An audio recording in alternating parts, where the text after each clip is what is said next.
Hi everyone. In this tutorial, I'll show you how to perform a hard reset on Windows 10. This is useful if your computer feels sluggish or if you want to start fresh with a clean installation in 2025. First, press the Windows key and type Reset this PC in the search bar. Then click on the option that appears in the results. In the recovery settings, click the Get Started button. This begins the reset process. Now you'll see two options. The first is Keep My Files. This removes apps and settings but keeps your personal documents safe. It's best if you just want to clean up the system without losing data.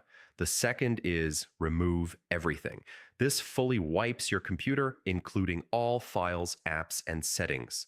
Choose this if you're selling or giving away your device. Once you choose, Windows will begin the reset. The process can take several minutes depending on your computer. When it's done, Windows 10 reinstalls itself, leaving you with a fresh, like new system. And that's how you hard reset Windows 10 in 2025. Just remember to back up your files before you start, especially if you choose to remove everything. Thanks for watching, and I'll see you in the next tutorial.